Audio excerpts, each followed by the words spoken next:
సామెతలు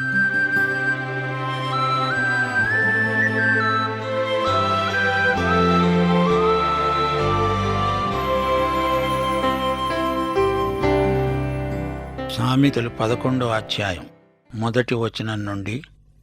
దొంగ త్రాసు యెహోవాకు హేయం, సరైన గుండు ఆయనకిష్టం.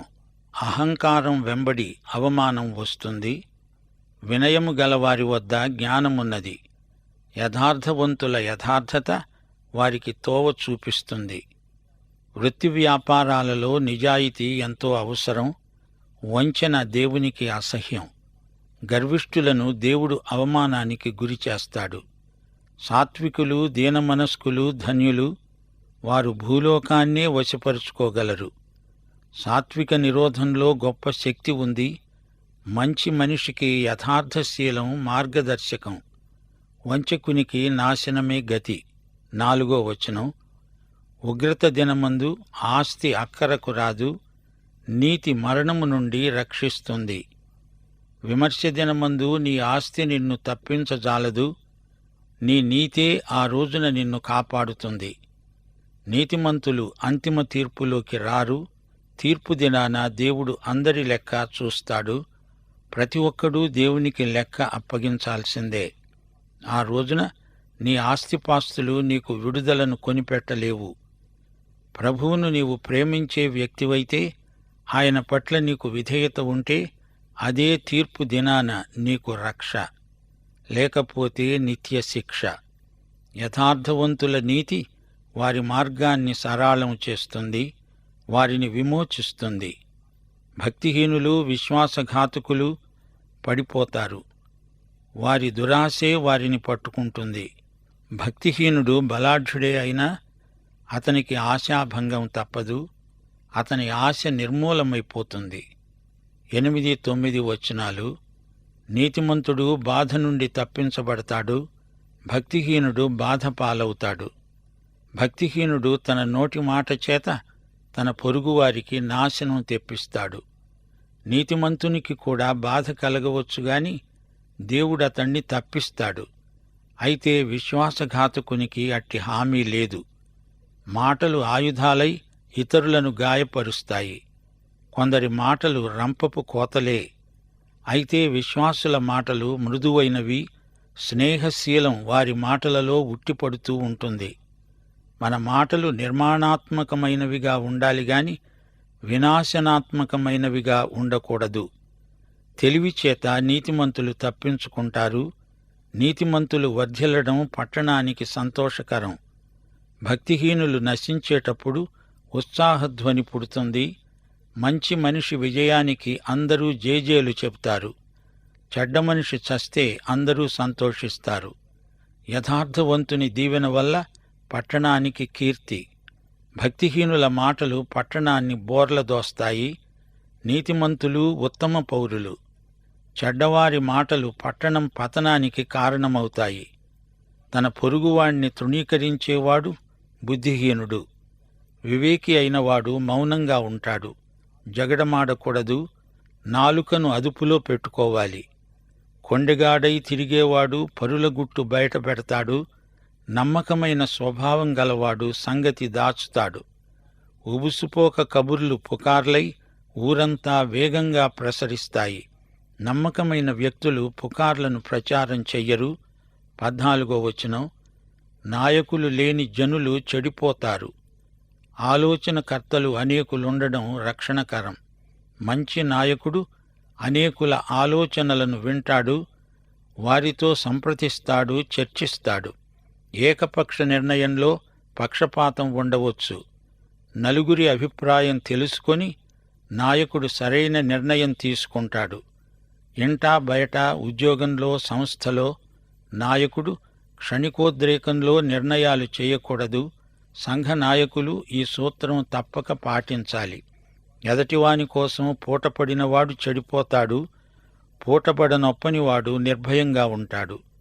ఆ మనిషి ఎవరో తెలియకుండా అతనికి జామీను ఉండడం అవివేకం. అంత్యనిష్ఠురం కంటే ఆది నిష్ఠురమే మేలు. నెనరుగల స్త్రీ ఘనత నొందుతుంది, అనగా దయగల స్త్రీ, సుగుణవతి అయిన స్త్రీ ఘనతకు పాత్రురాలు. బలిష్ఠులు క్రూరులు అయిన వారికే ఐశ్వర్యం ఉంటుంది. దయగలవాడు తనకే మేలు చేసుకుంటాడు. క్రూరుడు తన శరీరానికి బాధ తెచ్చిపెట్టుకుంటాడు. ఇది స్వయంకృతాపరాధం. భక్తిహీనుడి సంపాదన అతణ్ణే మోసం చేస్తుంది. అది క్షణికం. నీతిని విత్తేవాడు శాశ్వత బహుమానం పొందుతాడు. 19వ వచనం, యథార్థమైన నీతి జీవదాయకం. దుష్టక్రియలు విడువక చేసేవాడు తన మరణానికే అదంతా చేస్తాడు. నీతిమంతునికి నిత్యజీవ ప్రాప్తి. అతనికి దీర్ఘాయుష్షు. అతడు అనేక సంవత్సరాలు బ్రతుకుతాడు. ప్రతిరోజూ నిండు మనసుతో హాయిగా జీవిస్తాడు. నియమబద్ధంగా జీవించేవారు ఎక్కువ కాలం బతుకుతారు. నిత్యజీవం క్రీస్తునందు అనుభవించేవారు మరణానికి భయపడరు. యోహాను సువార్త 11వ అధ్యాయం 25వ వచనంలో యేసు ప్రభువు అన్నాడు, పునరుత్థానమును జీవమును నేనే. నాయందు విశ్వాసముంచేవాడు చనిపోయినా బ్రతుకుతాడు. బ్రతికి నాయందు విశ్వాసముంచినవాడు ఎన్నటికీ చనిపోడు. విశ్వాసహీనుడు నిత్య మరణం పాలవుతాడు. ఇహలోకంలో ఉండగా సమృద్ధిగా జీవించలేడు. మూర్ఘచిత్తులు యెహోవాకు హేయులు. యథార్థముగా ప్రవర్తించేవారు ఆయనకు ఇష్టులు. మూర్ఘచిత్తులు అంటే మొండి మనుషులు. ఒకరు చెప్పేది వినరు. తమకు ఎంత తోస్తే అంత. దేవునికిష్టులైన వారికి భూమి మీద సమాధానం. క్రీస్తునందున్న వారే దేవునికి ఇష్టులు. నిశ్చయముగా భక్తిహీనునికి శిక్ష తప్పదు. తప్పించుకోలేడు. ఎప్పుడో ఒకరోజు పట్టుబడతాడు. నీతిమంతుల సంతానానికి విడుదల, స్వేచ్ఛ. 22వ వచనం, వివేకము లేని సుందర స్త్రీ పంది ముక్కున ఉన్న బంగారు కమ్మి వంటిది. ముక్కు కమ్మి మంచిదే, అందమైనదే, కాని ఏమి లాభం? అది పంది ముక్కుకు పెట్టబడి ఉంది. ఆంతరంగిక సౌందర్యం లేని బాహిర స్వరూపం ఎంత అందమైనదైనా అది దేవునికి అసహ్యం, హేయం. తెలివైన తీర్మానాలు చేయగలిగే సౌశీల్య సంపదను కోరాలి. కేవలం బయటి రూపం చాలదు. దానికి సరిపడే ఆధ్యాత్మిక అందం కూడా ఉండాలి. నీతిమంతుల కోరిక ఉత్తమమైనది. భక్తిహీనుల ఆశ అహంకారయుక్తమైనది. అహంకారం దేవుని దృష్టిలో అతి నీచమైన గుణం. నేను అనే సర్వనామం వారిని సర్వనాశనం చేస్తుంది. 24వ వచనం, వెదజల్లి అభివృద్ధి పొందేవారున్నారు. తగిన దానికన్నా తక్కువ ఇచ్చి లేమికి వచ్చేవారు ఉన్నారు. ఔదార్యము గలవారు పుష్టి నొందుతారు. నీళ్లు పోసేవారికి నీళ్లు పోయబడతాయి. సోదరీ సోదరులారా, ఇది దాతృత్వ వచనం. ఇచ్చిన వారికి సమృద్ధి అనేది ఆధ్యాత్మిక నియమం. నీకున్న సంపద, సామర్థ్యము, సమయము ఇతరులకిస్తే నీకు ఇంకా ఎక్కువ వస్తుంది. మనం ఇవ్వడం మొదలుపెడితే మనం ఇంకా ఎక్కువ ఇవ్వగలిగేటట్లు దేవుడు మనకు ఇంకా ఎక్కువ ఇస్తాడు. మనం ఇచ్చేవారమైతే మనకున్న ఆస్తిపాస్తులను గురించిన సరైన అంచనా, అవగాహన మనకు ఏర్పడతాయి. ఈ ఆస్తి నీ స్వంతం కాదని, దేవునిదని, దానికి నీవు గృహ నిర్వాహకుడవని తెలుసుకుంటావు. ఇవ్వటం చేత మాకేమి లాభిస్తుంది అంటారా? మన ఆస్తిపాస్తులకు మనం బానిసలమైపోకుండా దేవుడు మనకు విడుదల ప్రసాదిస్తాడు. ఇతరులకు సాయపడుతున్నామనే ఆనందం, దేవుని ఆశీర్వాదాలు మనం అనుభవించగలుగుతాము. ధాన్యం బిగబట్టేవాణ్ణి జనులు శపిస్తారు. అధిక లాభాల కోసం ధాన్యాన్ని బిగబట్టేవాడు ప్రజాద్రోహి. అక్కరలో ఉన్న ప్రజలకు సరసమైన ధరకు ధాన్యం అమ్మే వ్యాపారి తలమీదికి దీవెన వస్తుంది. మేలు చేయగోరేవాడు ఉపయుక్తమైన క్రియ చేస్తాడు. కీడు చెయ్యగోరేవానికి కీడే మూడుతుంది. ఏది వెదికేవారికి అదే దొరుకుతుంది. చేసుకున్న వారికి చేసుకున్నంత. ఎవడు తవ్వుకున్న గోతిలో వాడే పడతాడు.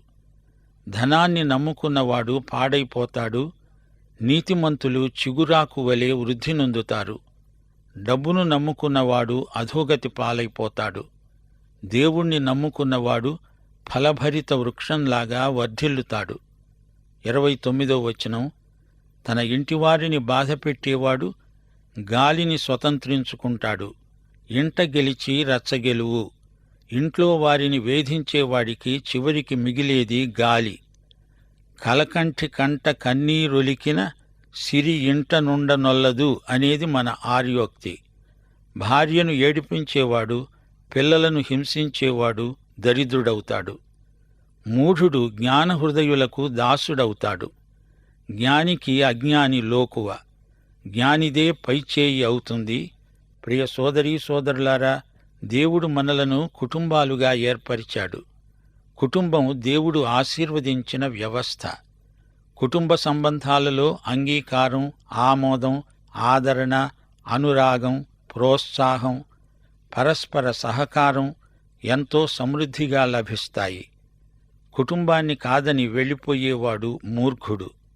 కుటుంబానికి దూరమైపోయిన వ్యక్తికి మానసికమైన జబ్బు వస్తుంది. కుటుంబంలో శాంతి సమాధానాలు నెలకొనేటట్లు, గాయపడే మనసులు స్వస్థపడేటట్లు ప్రతి ఒక్కరూ ప్రార్థనాపూర్వకంగా కృషి చెయ్యాలి. 30వ వచనం, నీతిమంతులు ఇచ్చే ఫలం జీవవృక్షం. జ్ఞానము గలవారు ఇతరులను రక్షిస్తారు. జ్ఞాని నీతిమంతుడు. ఇతని జీవితం ఆదర్శప్రాయమైనది. లక్ష్యశుద్ధి గలవాడై జీవిస్తాడు. అతని వ్యక్తిత్వం ఎంతో ఆకర్షణీయమై ప్రకాశిస్తుంది. అలాంటివారు అనేకులను దేవుని వద్దకు నడిపించగలుగుతారు. ఆత్మల సంపాదన ఎందుకు ఇంత ముఖ్యమో చెప్పనా? దీని ద్వారా మనకు దేవునితో సన్నిహిత సంబంధం కొనసాగుతుంది. ఇతరులకు నిత్య జీవం పరిచయం చేసిన వారమవుతాము. 31వ వచనం, నీతిమంతులు భూమి మీద ప్రతిఫలం పొందుతారు. భక్తిహీనులు, పాపులు మరి నిశ్చయముగా ప్రతిఫలము పొందుతారు గదా. పాపం చేసి దాని ఫలితాన్ని ఎవరూ తప్పించుకోలేరు. విశ్వాసులకు వారి విశ్వాసానికి తగిన బహుమానం ప్రాప్తిస్తుంది. పాపులకు తగిన శిక్ష వారికి ఉంది. ఎవరూ చూడటం లేదులే అనుకుంటే అది కేవలం భ్రమ. దేవుడు చూస్తున్నాడు, జాగ్రత్త. ప్రియ సోదరీ సోదరులారా, వింటున్నారా? ఈ అధ్యాయమంతా ద్విపద కావ్యం. ప్రజల వృత్తి వ్యాపారాలలోకి దేవుడు రాగోరుతున్నాడు.